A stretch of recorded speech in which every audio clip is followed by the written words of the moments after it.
পৌষ পার্বণের একেবারে অন্তিম লগ্নে এসে বানিয়ে নিলাম দুধ পুলি। পিঠে পুলির মরশুমে দুধ পুলি হবে না তাও কি হয়? দুধ পুলি বানানো যেমন সহজ, খেতেও তেমনই সুস্বাদু। নমস্কার বন্ধুরা, আমি অপালার রান্নাঘরে আপনাদের সকলকে স্বাগত জানাই। রেসিপিটা সম্পূর্ণ দেখার অনুরোধ রইল, আর দেখার পর যদি ভালো লাগে তাহলে ভিডিওটাতে একটা লাইক দিয়ে আমার চ্যানেলটাকে সাবস্ক্রাইব করে পাশে থাকার অনুরোধ রইল। তাহলে চলুন রেসিপিতে চলে যাই।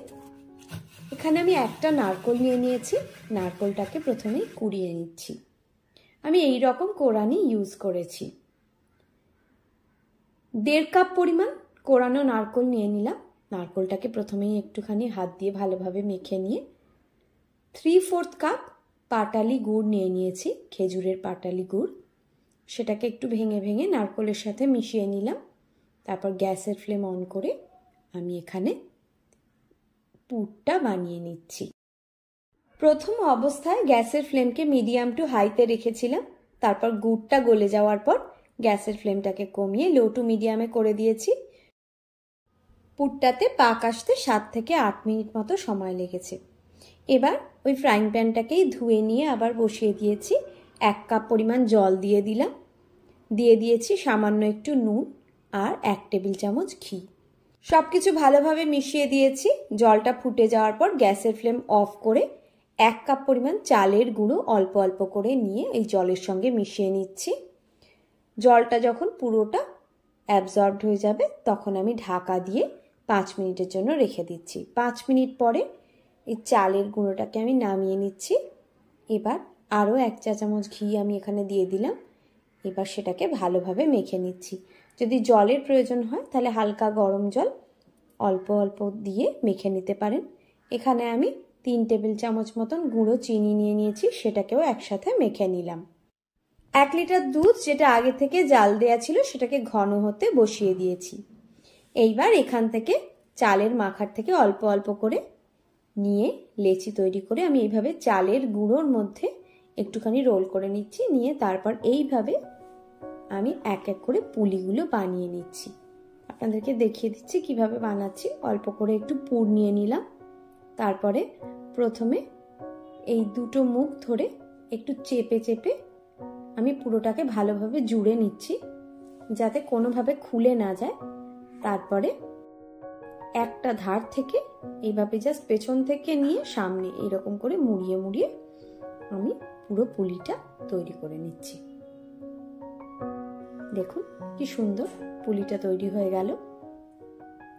একইভাবে আমি আরো একটা পুলি আপনাদের বানিয়ে দেখিয়ে দিচ্ছি।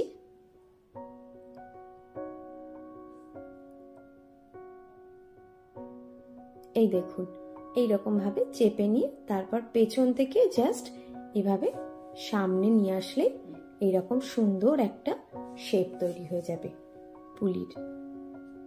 আশা করি আপনারা বুঝতে পেরেছেন। আমি আরো আরেক রকমের পুলির ডিজাইন দেখিয়ে দিচ্ছি, যেটা সাধারণত আমরা বানিয়ে থাকি। সেই রকম নর্মাল যে পুলিটা হয় পটলের মতন শেপের, এই রকম পুলিও আপনারা বানিয়ে নিতে পারেন, বানিয়ে দুধের মধ্যে দিতে পারেন।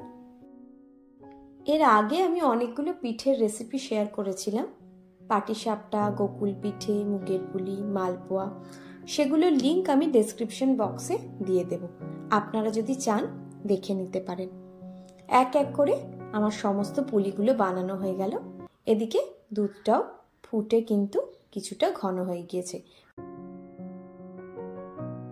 দুধটাকে এর চেয়ে বেশি ঘন আর করব না, তার কারণ পুলিগুলো দেওয়ার পরেও কিছুক্ষণ দুধটাকে ফোটাতে হবে। সেই জন্য এই পর্যায়ে আমি একটা একটা করে পুলি দুধের মধ্যে দিয়ে দিচ্ছি। গ্যাসের ফ্লেমকে এই সময় লো টু মিডিয়ামে রেখেছি। সব পুলিগুলো দুধের মধ্যে দেওয়ার পরে দুধটাকে মিনিট 15 ধরে ফুটিয়ে নেব। এই সময় কিন্তু খুন্তি দিয়ে কিছু করা যাবে না। কড়াইটা ধরে হালকাভাবে একটু নাড়িয়ে নেবে, তাহলে পুলিগুলো তলায় লেগে যাবে না। মিনিট 15 পরে দেখুন পুলিগুলো এইভাবে ওপরে ভেসে উঠেছে। পুলিগুলো ভেসে ওঠার মানেই হচ্ছে পুলিগুলো সেদ্ধ হয়ে গিয়েছে।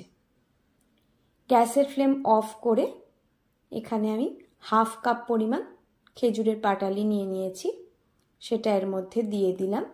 দিয়ে আমি ঢাকা দিয়ে মিনিট 15 জন্য রেখে দিচ্ছি। 15 মিনিট পরে গুড়টা একদম গলে গিয়েছে। ঠান্ডা হওয়ার পর পুলিগুলো আমি আরেকটা পাত্রে উঠিয়ে নিচ্ছি। দেখেছেন পুলিগুলো কত সুন্দর হয়েছে, একটুও ভাঙেনি। ভিডিওটা সম্পূর্ণ দেখার জন্য অনেক ধন্যবাদ। রেসিপিটা যদি ভালো লাগে তাহলে ভিডিওটাতে একটা লাইক দিয়ে আমার চ্যানেলটাকে সাবস্ক্রাইব করার অনুরোধ রইল।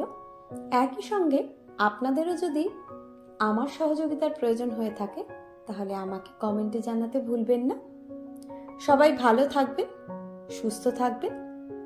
আজ এই পর্যন্তই। পরের দিন আবার একটা নতুন রেসিপি নিয়ে আমি চলে আসব। ততক্ষণের জন্য টাটা।